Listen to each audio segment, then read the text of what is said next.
Vamos lá, então. Vamos começar com o nosso encontro mensal dentro do Projeto Alma.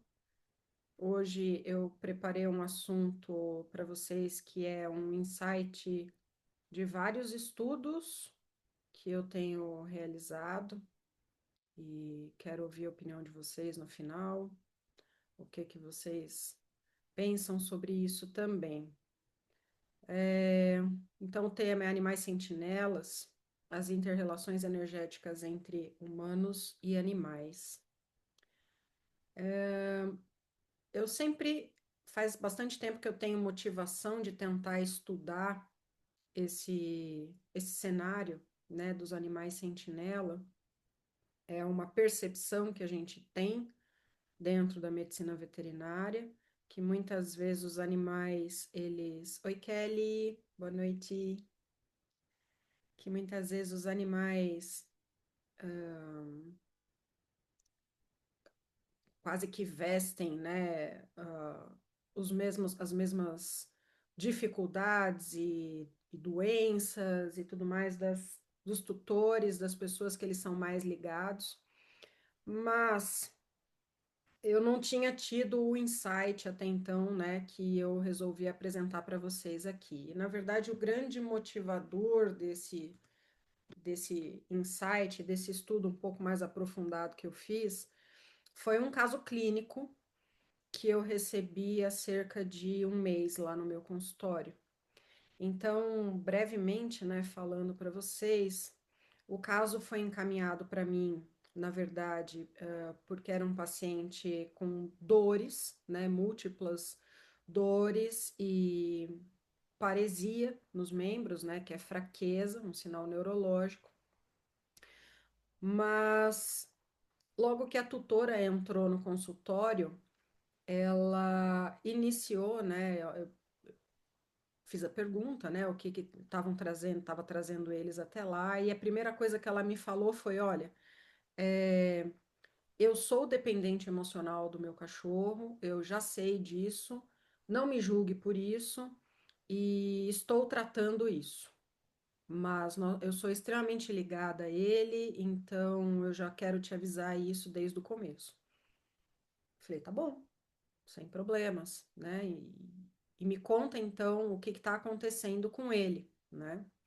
Ela falou: Você quer que eu te conte desde o começo? Eu falei: Eu quero que você me conte desde o começo. E aí ela começou a contar a história desse cachorro, que ela ganhou esse cachorro filhotinho exatamente no dia em que ela tinha perdido a mãe.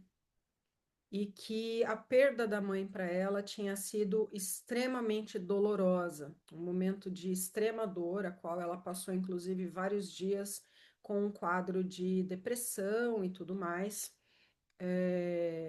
e que por conta disso, né, ela tinha firmado um laço muito grande com esse animal, né, pela chegada dele até então e pela ausência da mãe, tá? E aí ela começou a me contar que desde pequenininho esse animal apresentava asma, problemas respiratórios, tá? E aí eu vou mudar aqui para o próximo diagrama, tá bom? E daqui a pouco eu volto lá para a gente juntar o Lé com Cré, mas quem já sabe de medicina chinesa já vai começar a montar o cenário na cabeça, tá? Que esse cachorro tinha problemas pulmonares, tosse, né, asma, desde muito pequenininho, que recentemente ele tinha apresentado, recentemente não, o cachorro tem mais ou menos uns 10 anos, 12 anos, tá? É um poodle de meia idade, porque 12 anos para um poodle não é nada, os poodle vivem 100 anos, né? Então, 12 anos é um bebê, né? Mas é um poodle de meia idade, e então que ele tinha apresentado, sei lá, 6 anos atrás, problemas de pele, problemas gastrointestinais,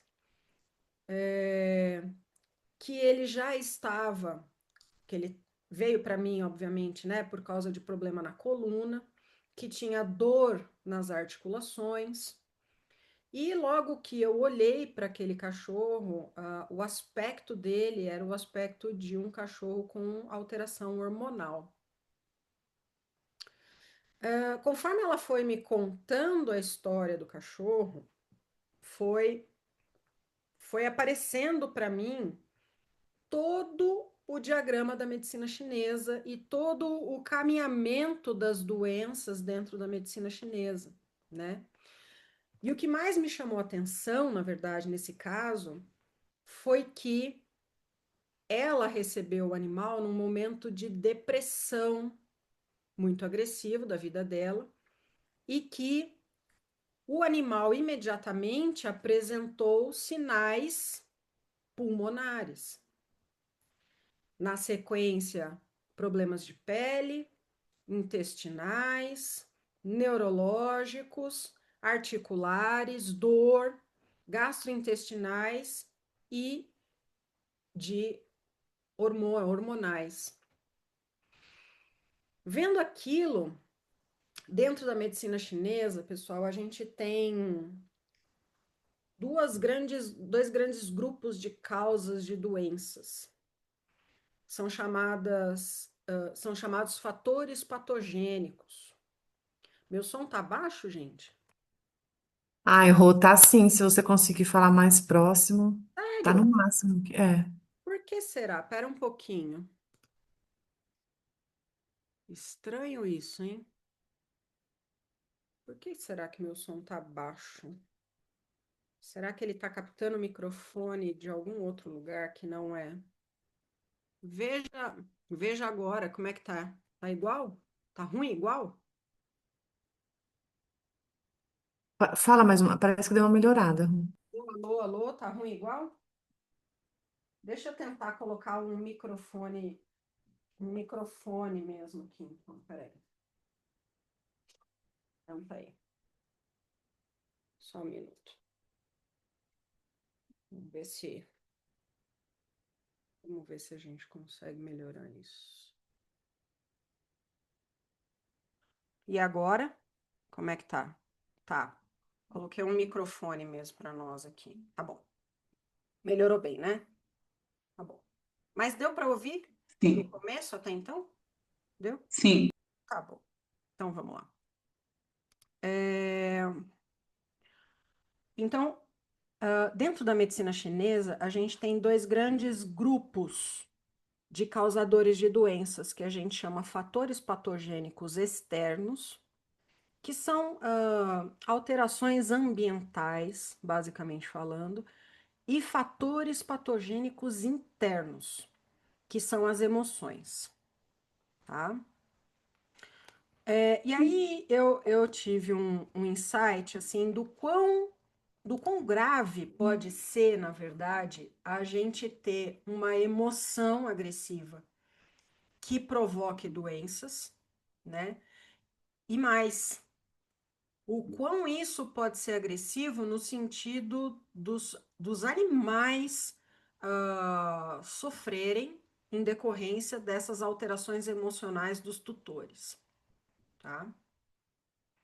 E aí eu falei, não, vou dar uma estudada nisso. Bom, lá na primeira vez que a gente veio aqui conversar, né, eu coloquei esse slide para vocês, que na minha visão os animais são sentinelas, né? São seres ativos e sentinelas de um ecossistema. Expliquei para vocês a história da videira, da roseira, né? Para quem não estava, toda a plantação de uvas planta-se roseiras, né, no início do corredor, justamente porque as roseiras são muito delicadas. Então, quando uma doença chega para atacar aquelas videiras, as primeiras a morrer são as roseiras.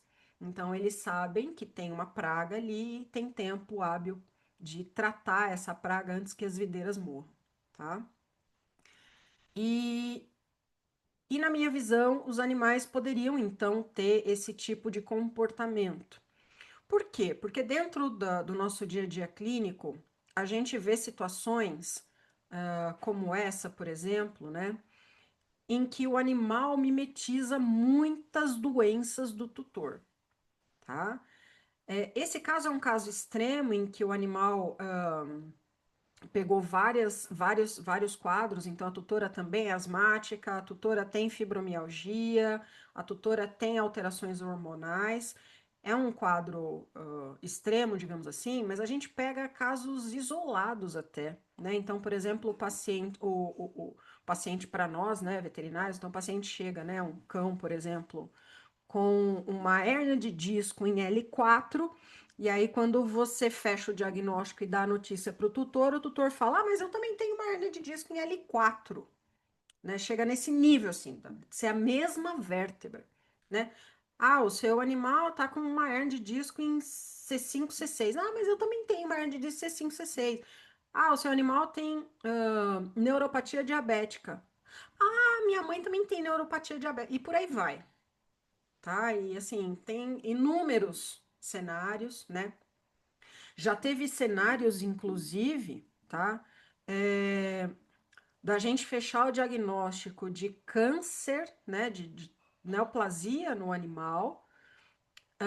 Obviamente, eu não sabia que a tutora também tinha, tá? E aí, o cuidado, muitas vezes, que a gente tem que ter na forma como dá a notícia, né? Porque quando eu dei a notícia da neoplasia do animal para a tutora também estava com o mesmo tipo de câncer e estava em quimioterapia e eu não sabia.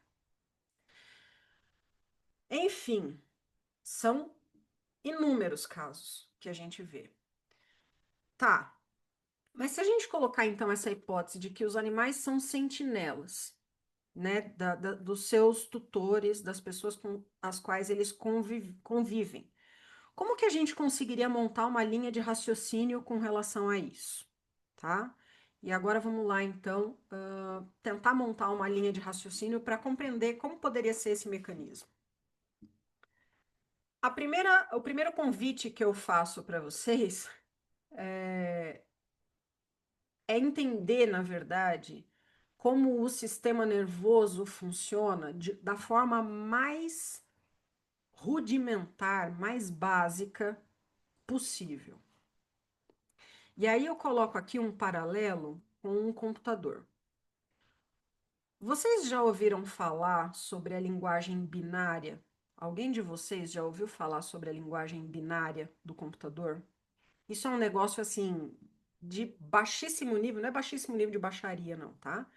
É baixíssimo nível em termos de a interface hardware e software, tá? Porque a gente vê um celular, você tá vendo o hardware, né? Mas a gente não entende como é que uma caixa de metal dessa é capaz de transformar em imagem, em som, em informação, em blá, certo? Como é que acontece essa interface da forma mais bruta possível, tá? Essa interface acontece via comunicação binária. É o Matrix, né, que vocês estão vendo aí na tela. Então, os chips, né, os sistemas elétricos dentro de um computador ou qualquer sistema eletrônico, ele se comunica via passagem ou ausência de corrente. Quando passa a corrente por aquela região, por aquele filamento, por exemplo, o sinal, né, o software interpreta aquela passagem de corrente como número 1. Quando não passa corrente, não passa sinal, é o 0. Cristo é o nosso Senhor. Aí você imagina assim, é, essa linguagem binária, ela tem que ser capaz de interpretar tudo numa velocidade absurda. Então imagina assim, ó, a letra A, para o teu celular ou teu computador saber que você digitou a letra A no teclado, vai aparecer uma sequência binária específica da letra A. Então ele interpreta que aquele 100011110000111100 é igual a A. Entende? E isso para o B, para o C, para o vermelho, para o azul, para o amarelo, para tudo. Então, a forma mais básica que existe, né, de interface entre um software e um hardware é a passagem de corrente ou a ausência de corrente. Tá. Por que você está falando isso, Roberta? Porque eu, nessa. nessa linha de raciocínio, a gente precisa entender o que é a mente, o que é o pensamento. Porque veja, que a gente tem um cérebro, todo mundo sabe. A gente tem um cérebro, a gente tem neurônios lá. Uhum, beleza. Mas como é que esses caras, esses filamentos, esses neurônios, esses nervos, esses dendritos, axônios, transformam a passagem de corrente, a sinapse elétrica ou a sinapse química, em informação, certo? Porque são células. Pensando puramente na sinapse elétrica, não vou nem entrar ainda na sinapse química, né? Existem dois tipos de sinapse, a elétrica e a química. Pensando na sinapse elétrica puramente, né, somente ela, como é possível um conjunto de neurônios processar uma informação e sair dali um pensamento, uma emoção? Como sai a mente? De onde vem a mente? Onde mora a mente, pessoal? Uma coisa é o cérebro, mas e a mente? Entende? E o pensamento? Não é puramente, né? Bom, então, se a gente pensar da forma mais básica possível, da mesma forma que os computadores conversam, porque a mente é o quê, gente? É o software, né? A mente é o nosso software e o cérebro é o nosso hardware, certo? Então, a interface básica entre o nosso software e o nosso hardware é a mesma coisa que acontece nos computadores. Então, nessas sinapses, sejam elas elétricas ou químicas, ou seja, mediadas por neurotransmissores, né? A sinapse elétrica você tem simplesmente passagem de elétrons. A sinapse química você tem a passagem de neurotransmissores. Seja uma, seja outra, pode fechar.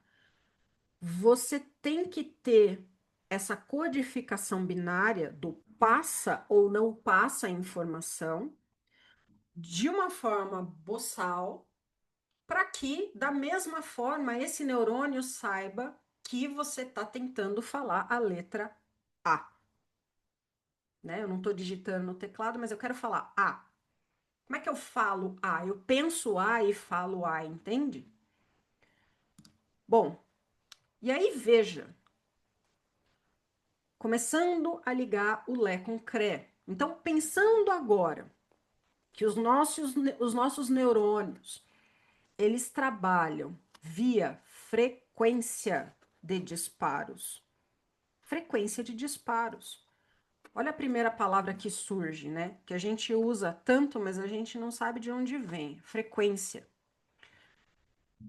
Neurônios, por exemplo, que estão disparando em baixas frequências. Menos. Cadê meu mouse? Mouse, cadê você, meu filho? Aqui. Vocês estão vendo meu mouse? Não, né? Não tá vendo. Menos de 5 Hz. Ah, acho que eu consigo fazer isso aqui. Não, meu mouse não tá passando para outra tela. Ah, passou. Pera. Mouse, senhor. Senhor. Opa. Não. Menos de 5 Hz. Então, a frequência de disparos é menor que 5 passagens elétricas em um segundo. Quando esse conjunto de neurônios ou essa sinapse ela dispara abaixo de 5 Hz, a gente tem o quê? A liberação de GABA e glutamato, por exemplo.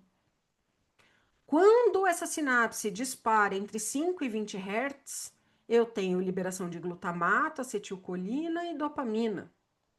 Então veja, e assim por diante, né? De 20 a 50, noradrenalina, dopamina e serotonina.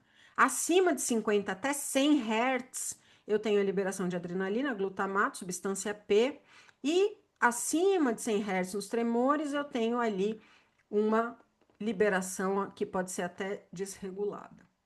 Então veja, dessa forma, a gente consegue entender como que eu consigo ligar os disparos elétricos à liberação de neurotransmissores específicos. Disparos em frequências específicas me levando à produção de neurotransmissores específicos e de hormônios específicos. Isso, pessoal, é um campo da ciência chamado bioeletricidade. Então, estuda-se na bioeletricidade esses padrões elétricos que geram alterações físicas ou químicas nos seres, tá? Então, olha que interessante. As propriedades do cérebro e do sistema nervoso emergem de uma arquitetura de rede na qual as células comunicam-se por meio de mudanças no potencial em repouso, determinadas por canais iônicos e bombas. Esse conjunto rico de ciclos de feedback estabelece uma capacidade computacional, ou seja, é a mente, é o nascimento da mente. De onde nasce a mente? É o nosso software. Canais iônicos e junções gap são transistores com historicidade. Então, olha que interessante. Então, eu tenho uma ligação entre a frequência de disparos neuronais e os neurotransmissores que são liberados. E aí a gente anda mais um degrauzinho, que é esse slide. Existe um conjunto gigantesco de neurotransmissores, certo? E aí eu vou trazer vocês para aquele desenho lá das emoções, como é que chamava? Aquele desenho tão bonitinho. Vocês lembram? Vocês assistiram? Que tem a raiva, o medo. Gráfico de Hawking. Divertidamente. Divertidamente, exatamente. Aqui a gente entra no divertidamente. Por quê? Então, cada frequência de disparo. E aí, volta um pouco, né? Quando eu falo frequência, eu tenho certeza que na cabeça de muitos de vocês já aparece a escala de Hawkins aqui. Certo?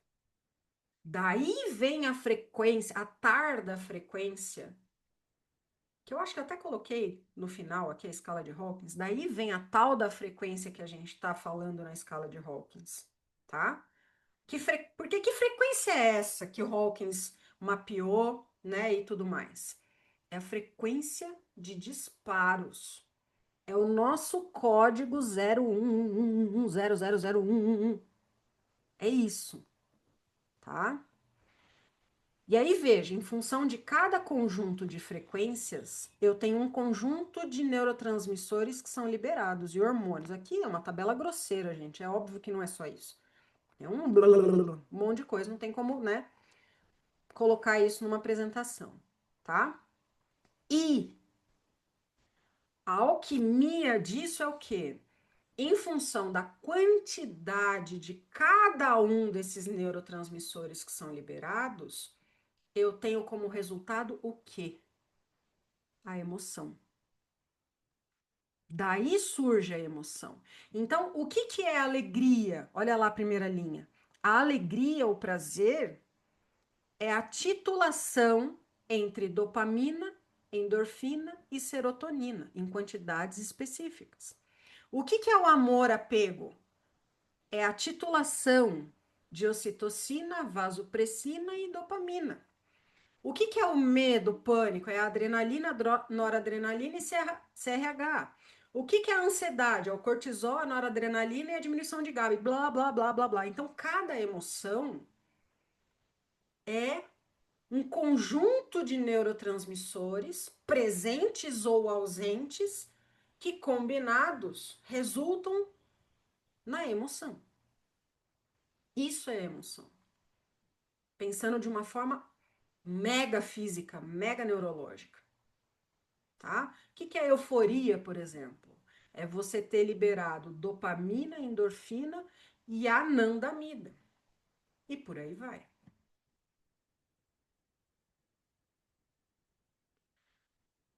Vamos continuar na nossa linha de raciocínio. Então, nós entendemos de onde surgem as emoções. Tá. Aí eu vou introduzir mais uma informação super nova na cabeça de vocês, que é outro campo da ciência, chamada de biofotônica. O que que é isso? A biofotônica estuda a emissão de ondas eletromagnéticas, ou seja, luz, por seres vivos. Luz. Simples assim. Então, esse daqui é um estudo, tá? Que eu vou mostrar para vocês, e tem um monte de outros estudos provando que os seres vivos emitem luz, e a luz é visível. Ela não é visível, ela é mensurável. Ela é mensurável com os equipamentos que nós já temos hoje. Não estou falando de infravermelho, calor, não, estou falando de luz. Emissão por animais e humanos. Em animais foram detectadas emissões biofotônicas na pele e cérebro de camundongos, núcleos hepáticos, olhos de ratos em modelos experimentais. Em humanos, usa-se o PMT, que é um tubo fotomultiplicador, ou CCD, o dispositivo acoplado por carga. Imagens 2D da emissão corporal revelaram um padrão distinto com o espectro entre 450 e 750 nanômetros, com pico de 600 a 650 nanômetros. Faço um parêntese aqui, para quem não é da fisioterapia. Esses comprimentos de onda, senhores, e para quem é, vai lembrar, são os comprimentos de onda do laser que nós utilizamos para reparação tecidual. Kelly Risos. Tá? Continua. Para que serve essa luz? Quem emite essa luz? Mitocôndrias. Tá? A nossa lâmpada interna são as mitocôndrias. E para que serve essa luz? Agora piora. Agora piora. Sabe por que que piora? Vou só mostrar essa imagem aqui, que é a imagem do artigo mostrando os ratos emitindo luz quando estavam vivos e deixando de emitir luz quando eles morreram. Tá vendo aí? A Live Dead, tá? Agora piora, sabe por quê? Eles descobriram que essa luz, nada nos corpos, né, nos seres vivos é à toa, né, pessoal? Nada, absolutamente nada. Eles descobriram que essa luz ela serve como um agente de comunicação intracelular e intercelular. As células se comunicam entre si, não somente pelos neurônios, comunicação via sinapses elétricas e químicas. As células comunicam-se entre si por luz. E aí, pessoal, olha que loucura, né? Porque nós sabemos da engenharia. Se você tem, todos vocês aí estão na internet, muitos de vocês no Wi-Fi. Vocês preferem uma rede via cabo ou via fibra ótica? Não precisa responder, né? Por quê? Porque a rede elétrica, ela transmite informação de 50 a 300 megabytes por segundo. E a fibra ótica, a luz, transmite de 300 megabytes a 1 gigabyte por segundo, ou seja, ela é 10 vezes mais rápida. Essa luz, então, são, na verdade, uma rede de fibra ótica interna que gera comunicação intercelular, intracelular, intercelular, e os corpos emitem isso. Então, eu não posso dizer que também gera uma rede de comunicação inter-indivíduos, entre indivíduos? Além daquela frequência de vibração dos meus neurônios, ou seja, né, nós estarmos numa frequência tal que gere alterações químicas, bioquímicas na gente. Além dessa frequência, então, dessa cumplicidade elétrica entre indivíduos, a gente tem uma cumplicidade eletromagnética, de luz entre indivíduos, porque nós emitimos luz, os animais emitem luz, basta estar vivo, emitimos luz, e luz é informação. Tá aqui a escala. Então, né, essa escala, sim, ela tem muita informação. E sim, essas frequências estão. Eu não posso dizer que elas estão completamente corretas, mas elas fazem todo o sentido, porque estão diretamente ligadas à taxa de despolarização neuronal e à criação, à geração de neurotransmissores, hormônios e substâncias que vão resultar nessas emoções. Então, daí vem, né, a escala de Hawkins. E aí eu coloquei aqui uma tabela gigantesca de uma provável interrelação entre as emoções da escala de Hawkins, as frequências de despolarização e quais os neurotransmissores que estão associados a isso. E pior, né? Quais as regiões cerebrais que estão sendo ativadas via liberação desses neurotransmissores e qual a resposta disso. Então, pegar a primeira linha ali como exemplo, né? Quando a gente tem frequências baixas, abaixo de 20 Hz, por exemplo, gerando emoções como vergonha, humilhação, tristeza profunda, a faixa de disparos abaixo de 10 Hz. Em termos de neurotransmissores, a gente tem uma diminuição de serotonina e de dopamina. As principais regiões que são ativadas é o córtex pré-frontal, ventromedial, amígdala lateral, e a gente tem ali a tendência a um estado hipoativo, de diminuição de atividade, de movimentação daquele indivíduo. E por aí vai. Depois vocês olham com calma essa tabela, eu posso passar o PDF aí para vocês. E tem tudo, tá? Então, colocamos aí até a última frequência, né?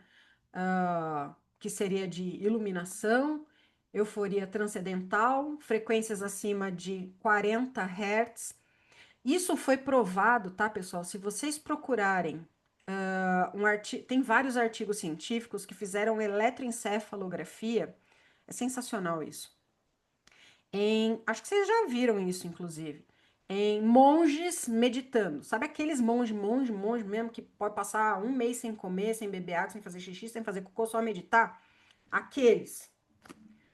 E aí, o que que se imaginava? Que aqueles monges, quando meditavam, a atividade cerebral deles era quase nula, tipo, próximo da morte, assim. O cara ficava ali porque, na verdade, ele estava, assim, quase um zero mental, entendeu? E o que que a ciência descobriu? Isso tem artigo científico. O que que a ciência descobriu? Que, na verdade, é o contrário. Esses caras, quando estão fazendo essa meditação, eles estão na última linha aqui, ó, dessa tabela.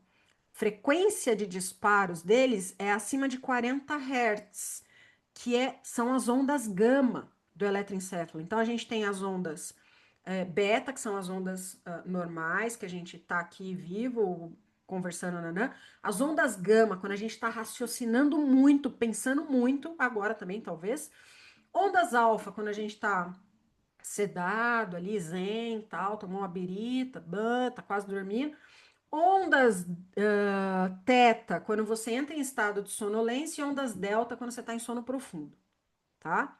Descobriu-se que o pessoal achava que ia achar neles ondas delta, que é a de mais baixa frequência ali, né? Tipo, sono profundo. Não!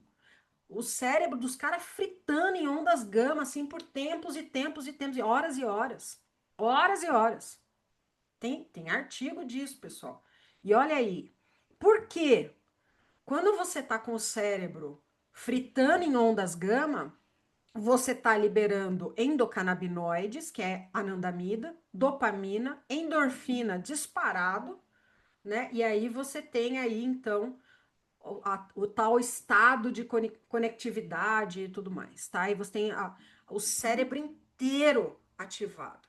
Então, o cérebro inteiro conectado, inteiro ativado, inteiro funcionando, tá? Muito bem. Ou seja, né, pessoal? Então, uma coisa é o nosso hardware, né? A parte cinza aí do cérebro. A outra coisa é o nosso software, a nossa mente, né? E de onde vem essa mente? A mente, na verdade, é o processamento computacional dos nossos neurônios. E esse processamento ele está diretamente associado à frequência de disparos e, consequentemente, à liberação de neurotransmissores e, consequentemente, à ocorrência de emoções. Tudo isso gera respostas. Então, esses neurotransmissores, esses hormônios, tudo que vai ser liberado em consequência desses disparos, geram emoções, né? E, obviamente, isso tudo tem impacto em cada um dos órgãos do nosso corpo. Então, a dopamina que é liberada aqui no cérebro, ela vai ser sentida lá pelo meu rim, ela vai ser sentida pelo dedão do meu pé, ela vai ser sentida pelo meu pâncreas, ela vai ser sentida por todo mundo. Assim como o glutamato, assim como o GABA, assim como a adrenalina e tantos outros. Bom, aí vem, né, um pouco da minha compreensão daquele livro sobre os corpos, né?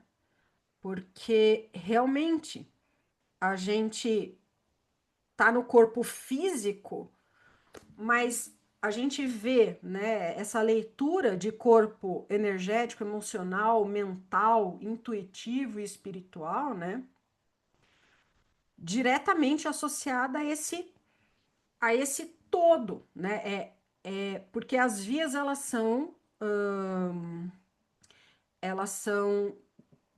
bilaterais, então elas vêm e vão, né? Da mesma forma que eu posso ter um corpo físico gerando disparos e gerando substâncias e gerando emoções e gerando pensamentos e gerando, né, blá blá blá, a mente em si, eu posso ter o contrário. Eu posso então ter a mente, o pensamento que gera emoções, que gera substâncias que dão impacto no corpo físico. Então, é uma via de mão dupla, né? Aqui só uma leitura, né, desses corpos, o mais denso, o físico, o mais denso, mais palpável, né? O corpo energético, a camada energética, esse corpo energético que está aqui, na verdade, né? Porque tudo é energia, né? O que muda somente é a densidade. Todos eles são corpos energéticos, desde o espiritual até o físico. A questão é a densidade de matéria em cada um deles, né? E a frequência de vibração. Mas esse corpo energético aqui, a leitura, na verdade, é a energia mais grosseira mesmo, sabe? É a energia de funcionamento das coisas, né? É como se fosse a bateria mesmo, tá? Então, função, né, de regular fluxo de energia, e obviamente a medicina chinesa faz uma leitura muito boa disso, porque fala do caminhamento dessa energia ao longo dos meridianos, né?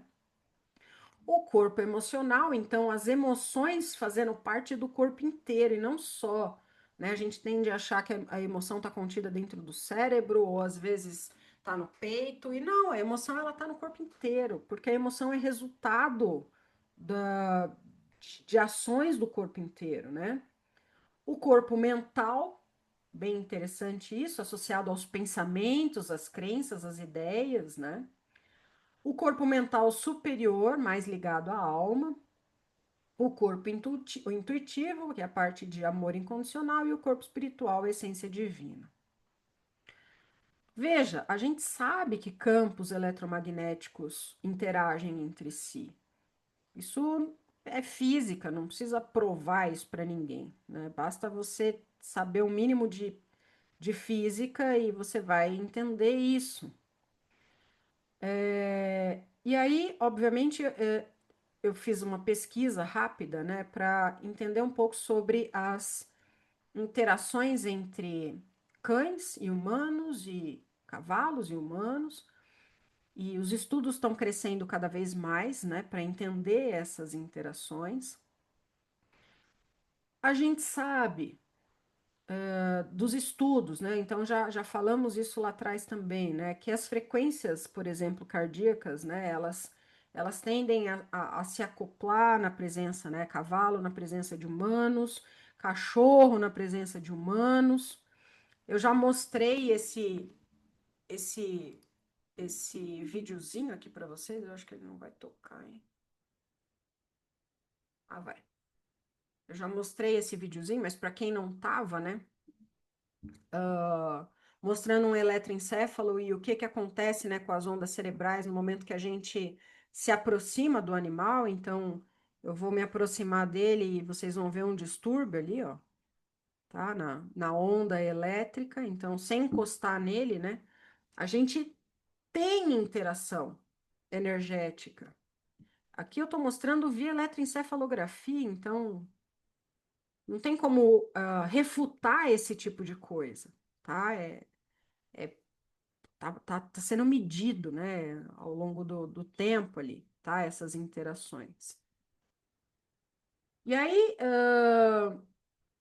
eu também me questionei com relação a essas interações se seria somente um campo elétrico, eletromagnético, ou se talvez a pineal poderia ter um mecanismo de ação no sentido de sensibilidade dessas interferências, né? A gente sabe que a pineal é melhor, é mais fácil a gente extrair informações da pineal estudando os animais, especialmente os animais que migram, né? Eu fui dar uma pesquisada a respeito da função, como os animais migram. Como as aves migratórias, por exemplo, saem de lá da Europa e vai parar lá na África do Sul, entende? E vai e volta, né? Ou os animais aquáticos também migram distâncias gigantescas. Ah, eles seguiam por campo eletromagnético da Terra, por campo gravitacional. Sim, mas quem? Qual é o receptor? Qual é o receptor desse campo eletromagnético e desse campo gravitacional? É a pineal. É a pineal, tá? Então, a pineal, nos animais, ela é extremamente mais desenvolvida do que na gente, infelizmente, né? A gente está tornando a pineal um órgão em atrofia, um órgão rudimentar. Mas nos animais, não. Especialmente os animais que têm a capacidade de se deslocar e migrar e tudo mais, tá? Eles usam a pineal para se localizar. Eles não têm GPS. Então é a pineal, é o olfato, né? É a audição, mas é a pineal primordialmente. Vocês já cansaram de ouvir dizer de cachorros que foram abandonados, caminharam 20 quilômetros e conseguiram voltar para casa do tutor. Como que ele fez isso? Não foi pelo olfato. 20 quilômetros, não. Né? Talvez 4 quilômetros, sim, mas 20 não. Como que eles conseguem? Né? Esses dias mesmo, ano passado, acho, teve o caso de um cavalo que foi atendido, acho que na Unesp de Botucatu. Não sei se vocês viram, isso saiu em bastante jornal. Ele ficou um tempo lá, não sei o que tal. Aí teve alta, foi levado embora para o Aras dele e ele se apegou tanto aos residentes lá da Unesp que ele fugiu do Aras e voltou para a Unesp, quilômetros de distância. O cavalo só mostra na câmera assim do estacionamento o cavalo chegando assim, procurando o pessoal, tipo, pessoal, como? Pineal, tá? Então, a pineal, ela regula o ciclo circanual, circadiano e anual.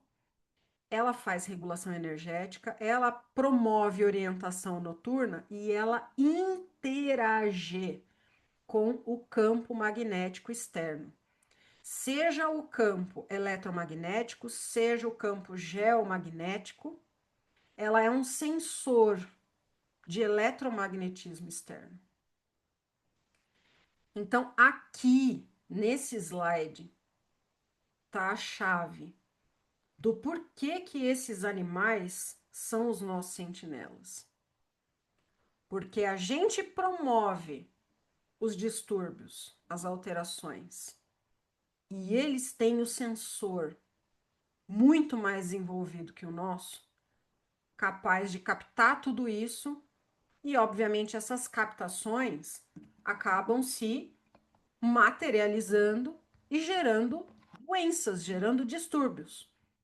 Da mesma forma que nós temos a capacidade, né? E quantos de vocês aí se utilizam de terapias energéticas como o Reiki, por exemplo, de promover saúde e promover cura com a luz, agora sim, a luz, né? E o campo eletromagnético das mãos, e o campo elétrico das mãos e do corpo inteiro, na verdade, não é só da mão, né? O corpo inteiro, a mão é só um veículo ali, mas vocês estão emanando tudo, vocês ou nós, sei lá. Da mesma forma que a gente tem a capacidade de fazer o bem, a gente também tem a capacidade de fazer o mal. Ué, por que não? E eles têm o sensor para isso. E o sensor é esse aqui, é a pineal. Tá? Então a gente tem, né? É uma questão de onda, né, pessoal? Eu coloquei aqui. Se você envia pouca energia, as ondas elas se subtraem. Se você envia muita energia, as ondas se somam. Então aqui, né, um exemplo de somatório de ondas eletromagnéticas e aqui um exemplo de ondas destrutivas. Isso é ondulatória, é física, tá? E não tem jeito, né? As coisas, nós, eles, nós somos um conjunto de corpo, mente e espírito, mesmo. Quer vocês queiram, quer vocês não queiram. É que nem o Dr. Paulo César Frutuoso, né, naquele vídeo. Todo médico tem um auxiliar. Quer ele acredite ou não. Você pode acreditar ou não, mas você vai continuar tendo um auxiliar do mesmo jeito. Aqui é a mesma coisa. Quer você acredite ou não, nós somos feitos de corpo, mente e espírito, tá? E sim, um interfere no outro, e sim, um é capaz de ajudar o outro, e sim, um é capaz de atrapalhar o outro. Então, isso tudo que eu estou falando aqui é resultado desses 3 livros e mais um livro que está lá em cima que eu não esqueci de botar a capa aqui, que é o Tal da Física, tá? E mais alguns insights bizonhos que eu tive por aí. E para terminar essa discussão, eu quero deixar essa frase. Quando um cientista diz que algo é possível, provavelmente ele está certo. Quando ele diz que é impossível, provavelmente ele está errado.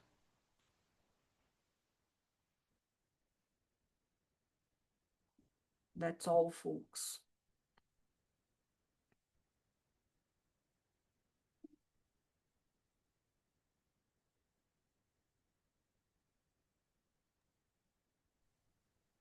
A Kelly gostou. Roberta, Quem fala? sensacional. É a Giane.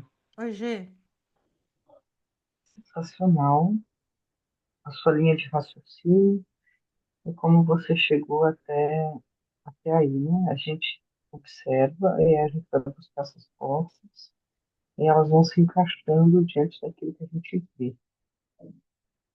A sua fala, ela me faz contextualizar as coisas que você disse dessa forma.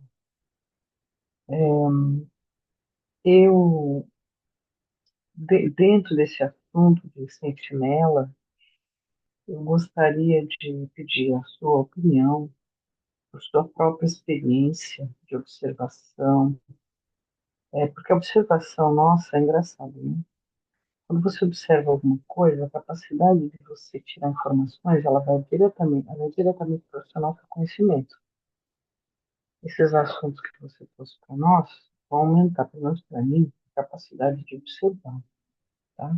Coisas que você apresentou que já eram do meu interesse de estudo, mas da forma que você colocou e acrescentou muita informação, com certeza vai aumentar ainda mais a minha capacidade de observar. Mas, o que eu queria te perguntar, e talvez trazer para a discussão, é o seguinte, e isso já há bastante tempo eu tenho pensado dentro dessa linha toda de raciocínio.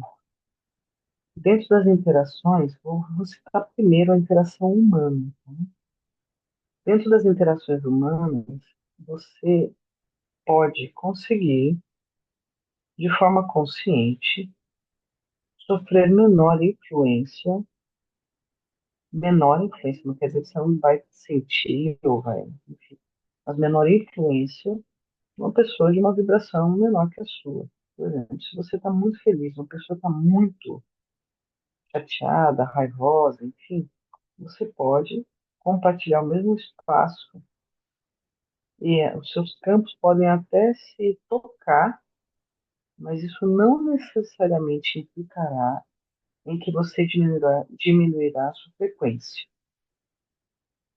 E aí a minha pergunta é em relação ao que você e vocês têm observado em relação a isso. Por quê? Porque às vezes a gente vê situações que parecem assim. Esse exemplo da tutora que você falou no início, o cão dela, provavelmente pela ligação que tinha, eu não sei, desenvolveu muitas coisas em paralelo a ela. Mas o que dizer daqueles animais que não desenvolvem? Será que tem um exemplo paralelo com esse que eu falei de, por exemplo, você ser um ser humano que está convivendo com outro ser humano, mas você não vai necessariamente se afligir porque aquele pessoa está ali convivendo com você.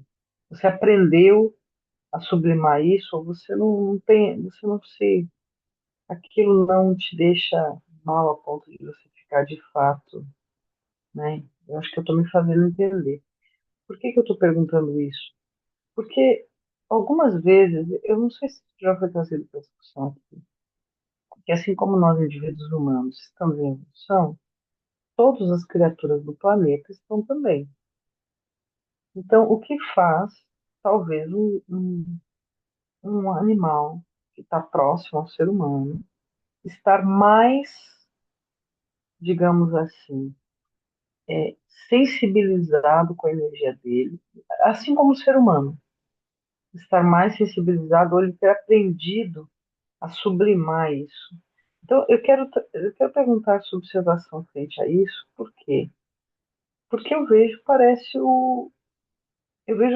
que parece que tem alguma coisa que faz um animal estar mais sensibilizado a essa influência do que outros, sabe?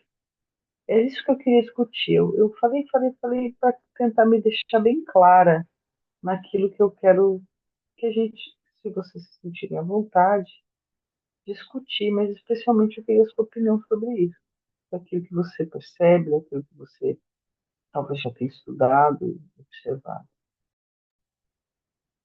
É interessante. É, eu não sei se eu tenho informação ou conhecimento para tentar montar uma linha de raciocínio em cima disso, G, mas é fato, né? A gente vê que, assim como os humanos, tem animais que são refratários e simplesmente não desenvolvem nada, e outros que absorvem, né, e acabam mimetizando ali. Eu não sei se tem a ver com grau de ligação, acredito que possa ter alguma coisa nesse sentido, né? Porque do que a gente vê geralmente é que esse mimetismo acontece geralmente entre tutores e animais com alto grau de ligação, né? Você pode ter várias pessoas dentro da casa com várias doenças, vários problemas, mas aquele animal ele vai mimetizar a pessoa que ele mais está ligado. Eu vejo isso, né? Agora, de que forma isso poderia se explicar, né? Essa ligação e tudo mais, não sei. Alguém gostaria de colocar um ponto de vista? Quando são tratados como humanos? Sim, É, acho que sim. eu, eu não tenho uma explicação científica para isso, né? Mas é, dentro do estudo dos florais, a gente coloca como a sensibilidade do ser, né? Então, os animais, eles são muito parecidos, por exemplo, com as crianças. Principalmente as crianças as mais novas, geralmente até 7 anos, né, que tá ali, vibram muito no campo da mãe, dos pais. Já que em várias linhas terapêuticas a gente vai olhar pro âmbito familiar, né? Se uma criança adoece, você olha para isso. Então, eu acho que tem a ver com uma questão de individualidade, da predisposição a adoecer. Porque, por exemplo, na homeopatia a gente fala, o indivíduo adoece como pode, não como ele quer. Vai depender de todo o seu terreno biológico, da sua genética, de todos os fatores ambientais. Eu vejo essa ligação como um fator ambiental também, né? Que vai ligar ou desligar dependendo da individualidade de cada um. Porque tem animais que são assim, têm uma ligação muito próxima e nem por isso eles adoecem por conta dessa relação. E tem aqueles que adoecem, né? Então, e assim, nessa relação também, eu não vejo ela como muito direta. Lógico, como eles são sensíveis, é a mesma coisa que as crianças. Dentro de um ambiente que existe um desequilíbrio ali, quem vai apontar primeiro são os seres mais sensíveis, né? Como você colocou da roseira, né? Lin? E então eu imagino que tem algum fator individual que às vezes até desse da anatomia energética também e física, né? Que alguma coisa ali, mas a gente percebe mesmo essa diferença, né? Sim. Ai, adorei, Rô. Gostou? Maravilhosa, assim, se você fez uns links assim, muito bons. Ah, que bom. É, tentei juntar um pouco do conhecimento e montar assim, porque era uma dúvida muito grande que eu tinha, né? E lógico, a dúvida permanece, mas sei lá, acho que alguma linha de raciocínio aí para a gente tentar, né, entender um pouco dessas relações, porque realmente é muito complicado, né? Kelly, quer falar? Posso, Geisa?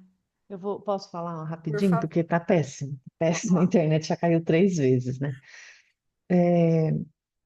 A gente vê assim, né, dentro do que a gente estuda, né, Geisa? Que então existem alguns animais, eles são adotados na casa, mas eles são tratados como pets mesmo e tá tudo bem. Então eles ficam, então às vezes eles passam por questões e doenças, por exemplo, que são deles, da vidinha deles. Mas existem alguns animais, como nesse caso que você citou, que eles são pelas questões do humano, né, do tutor, eles são humanizados, né? Que foi um dos tópicos que eu falei uma vez numa apresentação aqui. Então, se ele é tratado dessa maneira, é como se ele entrasse no campo do humano. Vamos colocar assim, com essas explicações que você colocou, ele entrou naquela frequência, então ele vai ter tudo aquilo que o humano tem. É como a sentinela. Então, para o humano não ter, eu vou ter por você, entendeu? É isso, né, Geis? Acho que eu resumi bem resumidamente antes que essa internet caia de novo. Não tem explicação científica ainda, mas nem precisa, né? Porque não tem, Rô. É assim. Agora vocês estão observando como veterinários, mas se você começar a prestar atenção nisso, a gente tem uma amiga do nosso grupo que é veterinária e ela trabalha com os tutores. Todos, todos. Ou é aquele tutor que levou lá na clínica, ou é o outro da casa. Ela sempre ainda pergunta assim: de quem é o animal? Porque às vezes você fala, ele é meu, mas ele não é seu. O humano a quem ele responde é outro na casa. Ela entendeu? falou outro dia, né? A lealdade do animal não é com aquele que se diz o dono, né? Entendeu? Então, Interessante. sempre tem. Quer dizer, calma, não é sempre. Se o animal é tratado como humano pelos tutores. Entendi. Agora, se ele não é tratado como humano, se a família adota o pet, ele é tratado como pet, está tudo bem. Que eu lembro que na apresentação que eu fiz para vocês, eu coloquei as minhas duas cachorras, uma que é totalmente pet e Uhum. uma que se acha humana, total. Interessante. Ô, Rô, Eu, Rô. boa noite, pessoal. Rô, primeiro, parabéns pela apresentação. Meninas, saudades de vocês. Bom vê-las pelo vídeo. Rô, queria levantar mais uma coisa. Eu achei muito legal a forma como você explicou cientificamente, né? E eu acho que é muito legal a gente entender o que acontece dentro do nosso corpo para explicar um pouquinho. Eu gostaria de colocar um pouco em cima do que a Kelly falou, mas a gente tem a impressão de que é a gente que escolhe o animal, mas na verdade a gente é escolhido. Então, isso eu acho que já vem traçado de algum lugar, e aí vai da crença da pessoa dizer de onde é, para evitar conflitos, né, ideológicos. Mas, assim, que nem animais que são adotados, eu tenho três adotados aqui. Cada um achou uma forma de chegar até onde eu estou. Então, eu acredito que a gente entender que essa relação ela vem um pouco antes, né? A gente acha que tudo parte do humano, mas o humano é que faz a menor das partes. A gente emite, a gente vibra, etc. Mas eu acho que a gente também capta.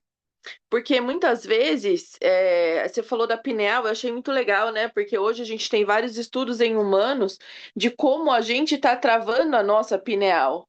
Exatamente porque a gente quer ser cego de sentido, né? A gente enxerga, eu tô cego de todos os outros sentidos, então eu não sinto nada, não quero, eu só vejo e tá tudo sob controle, né? E falo. Então, eu acho interessante que muitas vezes a gente sente uma coisa no nosso corpo, porque isso é muito comum de quem trabalha com cavalo. Ah, é onde tá doendo, né? A gente pergunta onde tá doendo. Peraí, que o Orfeu tá levantando. Aonde tá doendo? Se a gente vai ver onde tá doendo e a gente vê o reflexo no nosso corpo, é exatamente onde o cavalo tá sentindo dor. Quem monta. Então, realmente a gente tem uma relação direta. E eu acho que a gente falar assim, ah, foi o animal captou o que a gente estava sentindo, quando ele é mais ligado à natureza, eu acho que ele tem maior capacidade de liberação do que ele está sentindo, porque ele sabe se limpar. A gente aqui não, energeticamente. Né? A gente é que garra ódio, a gente é que fica ruminando as coisas ruins em vez de deixar ir. Depois a gente chora, né, meninas? Que a gente só chorou um pouquinho outro dia. Então, mas eu acho que isso é uma coisa muito, muito interessante, não que a gente não sinta. Então, eu acho que sim, a gente pode captar muitas coisas que vêm dos animais também, mas o nosso grau de fechamento tá tamanho que a gente não está captando, e aí a gente está tendo que dividir com os nossos irmãos não humanos. E eu acho que esse é um ponto que a gente realmente precisa pensar. Eles vieram nos ajudar, mas eu acredito que quando, como a Juliana colocou, né, os seres que são puros, como as crianças, elas também dividem. Então é que nem aquelas crianças que dão a chorar e nunca mais cala a boca. Aí você fala, meu Deus, por que que essa criança chora tanto? Tá, mas não é a criança que chora tanto. É algum humano, algum adulto desregulado que está dentro da casa emitindo na criança, entendeu? Então, esse que eu acho que é o ponto, né? E é muito legal a gente entender que isso tudo tem um embasamento fisiológico. Porque eu acho mais fácil a gente tentar se controlar na hora que fala assim, segura a sua adrenalina. E aí a gente consegue traduzir para o físico uma emoção. Então eu achei isso muito legal. Mas eu acho que é importante a gente pensar também nessa questão de via e de mão dupla, sabe? Porque a gente também está emanando coisas, a gente está recebendo coisas dos animais, e às vezes aquela comunicação que o pessoal hoje fala, comunicação intuitiva, todos nós já tivemos. É que agora a gente está surdo. Então, só para acabar de colocar fogo no parquinho e ver as meninas. Obrigada, Rô. Rô, é verdade, tudo isso daí. tudo isso. E esse aspecto também, né, que você colocou, da gente ser capaz de se controlar, né? Essas coisas, por exemplo, né, que o pessoal da yoga, né, o Ronaldo lá ensina já, tem que controlar a mente, né? Tem que controlar a mente mesmo, porque assim, o seu pensamento, ele vai gerar alterações emocionais, que vai gerar neurotransmissores, que vai gerar distúrbios físicos, né, e elétricos e por aí vai. Então, é isso aí mesmo, né? A gente tem essa capacidade, então a gente tem a obrigação de ser capaz de usar, né? A Kelly falou, o animal vem para limpar o campo e acaba se doando. Exato, né? Pois é. Por favor, pode falar. Olá, boa noite. Tá dando para me ouvir? Boa noite, Bárbara, pode falar. Está me ouvindo? Ah, ok. Estamos ouvindo. Ótimo. Bom, meu nome é Bárbara. Eu já estou nessa estrada há um tempo bom. E vim hoje a convite da Roberta, tá? Então, parabéns, gostei muito da sua palestra, tá? E se você me permitir contar um caso e algumas especulações em cima disso, Por favor. né? Lá nos anos 80, 86, 87, alguma coisa assim, a minha clínica mudou de endereço e eu fui para uma rua tranquila. Era um quarteirão super tranquilo. Em frente à clínica tinha um estúdio de balé e a moça, a proprietária e os pais moravam nos fundos, eles tinham vários cães, viraram meus pacientes. E o resto era ou residência ou oficina mecânica. Tinha umas 3 ou 4 oficinas mecânicas num quarteirão. Uma coisa interessante. E eis que, de repente, um dia, um mecânico chega para mim se eu podia ir ver o cão, um cão de guarda, que emagreceu muito, estava cheio de bolota. Bom, cheguei, coitado, era um linfosarcoma, daqueles. Hum, Falei, olha, no estado que o animal está, realmente, eutanásia. Ele era do tamanho de batata graúda, o corpo inteiro. Uma coisa, meu Deus. Tá, fiz a eutanásia com muito pesar. Passou um mês, outra oficina, outro cachorro. Passou mais um mês, outra oficina, outro cachorro. Aí começaram a morrer os cães da mãe do estúdio. Morreu um cão de linfosarcoma, outro cão, terceiro cão, quarto cão. Quando morreram todos os cães do quarteirão, essa senhora desenvolveu linfosarcoma e faleceu. E o pai depois não demorou muito, foi embora também. Aquilo me deixou na época de cabeça em pé. Eu era novinha, fiquei toda assustada, meu Deus do céu, o que que é isso? Não tinha explicação. Aí eu fui estudar homeopatia, depois estudei acupuntura floral. E a homeopatia trabalha muito esse aspecto, sabe, Rô? Seria uma coisa legal se você não estudou ainda homeopatia, de repente fazer um bom curso. Se você é de São Paulo, em São Paulo tem a EPH, que é um curso muito bom. Eu fiz ele. E na homeopatia, a gente aprende que há uma transmissão de informação. Hoje em dia, isso é uma ciência nova. Ela é nova assim, tipo coisa de 10, 20 anos que ela existe. É a semiótica. Você já ouviu falar? Pois é. A semiótica estuda. Tem vários níveis de transmissão de informação. Quando a gente olha para uma linda pintura e a gente sente emoção, é alguma informação, né? Os animais, eles sabem nos ler assim como a gente lê um livro. É uma coisa impressionante. O nível de comunicação. Muitas vezes um médico homeopata vai cuidar de um bebê dando remédio para a mãe. Aqui em Belo Horizonte tinha um médico, ele medicava as esposas dos presidiários. E quando tinha visita íntima, eles entravam em contato e na próxima visita o cara comunicava que estava melhor. Porque não podia levar medicação, não podia fazer nada, né? Então, esse campo informacional é uma coisa muito interessante. eu tive acesso a alguns textos sobre acupuntura dos anos 60 da Rússia. E eles são. É a primeira vez que eu ouvi falar em ponto bioativo, para começo de conversa. Esse termo aparece no Brasil agora de coisa recente. Naquela época eles já utilizavam esse termo. E eles informavam categoricamente, só que eu não tive acesso às obras que eles publicaram, era só esse artigo, de que a mensagem que vai pelo meridiano, ela é fotônica.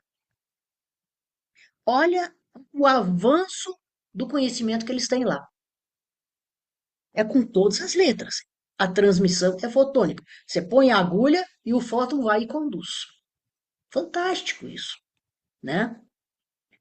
Enfim, e só para encurtar, para não tomar muito tempo, no livro de florais do Alasca, o autor tem um subcapítulo que ele fala sobre o nosso débito com relação aos animais, de como eles captam e adoecem no nosso lugar, que eles fazem isso por amor, né? Quando a gente percebe que o animal está adoecendo, a gente tem que procurar se conter para não chega uma hora que ele não consegue processar mais. E aí ele adoece, né?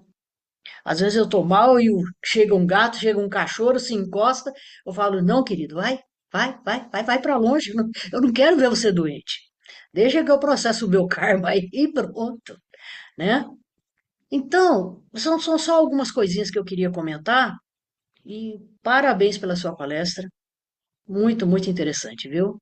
Obrigada, viu? Tchau, tchau. Muito obrigada, Bárbara. Que legal, hein? Quanto conhecimento aí. Puxa vida. Nossa próxima palestrante. Peraí, não vai embora. Convocada, convocada. Convocada, peraí, não vai embora. Não. Pois é. Ai, meu Deus do A céu. Bárbara, Ô, turma, vocês não brincam, não. Não tô brincando, não. Eu tô falando sério. Daqui ninguém brinca. Aqui a gente dá risada, mas a gente só fala Não, o sério. trabalho é sério. O trabalho é sério, muito bom mesmo. Muito bom. Obrigada, viu? Tchau, Obrigada. tchau. Muito legal. a, a Bárbara mencionou dos florais, só complementar um pouco do que eu venho vivenciando também no meu trabalho com os florais da Amazônia, né? Porque no início, quando eu comecei, a gente não tinha referência dentro dos florais da Amazônia desse estudo nos animais. Então eu comecei a fazer muito com o pêndulo, né? Tirava um pedacinho do pelo do cachorro e passava o pêndulo, e aí depois de um tempo fui montando, fui avaliando, né? E aí o que chamou mais atenção é que os florais que mais saíam são os florais que trabalham nessa sensibilidade do campo, né? Porque assim, a gente tem, né? O floral é uma terapia muito sutil, uma terapia de campos de consciência. Então, existem florais que trabalham bem nessas trocas energéticas, como que a gente é,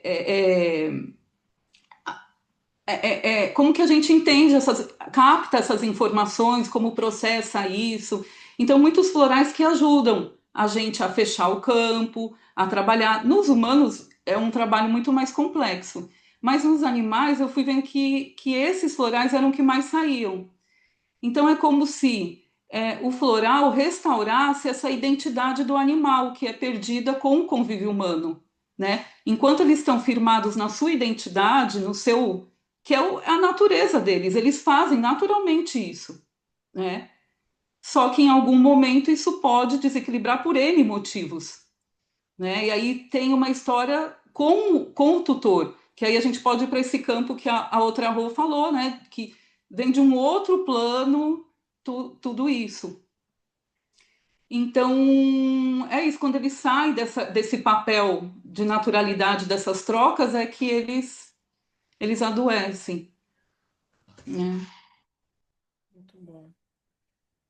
Interessante. Muito bom, pessoal. Alguém gostaria de compartilhar mais algum assunto, dúvida? Gente, eu estou muito feliz aí com tudo que a gente discutiu. Acho que foi bem legal, bem proveitoso. Eu espero que vocês tenham gostado também. A gente passou um pouquinho do tempo, mas acho que valeu a pena, né? E muito obrigada pela presença de vocês. Agora precisamos de voluntários aí para o próximo mês de outubro. Alguém colocar algum tema em discussão. Poderia já utilizar os assuntos que a gente conversou hoje aqui e aprofundar mais ou colocar coisas novas. Fiquem à vontade, tá? Precisamos aí de um nome e um tema para outubro. Por favor, se voluntariem. Gente, Deus abençoe. Bom descanso para vocês. Boa noite. Boa semana. A gente se vê, viu? Beijo. Obrigada, Rô. Obrigada a todos. Obrigada.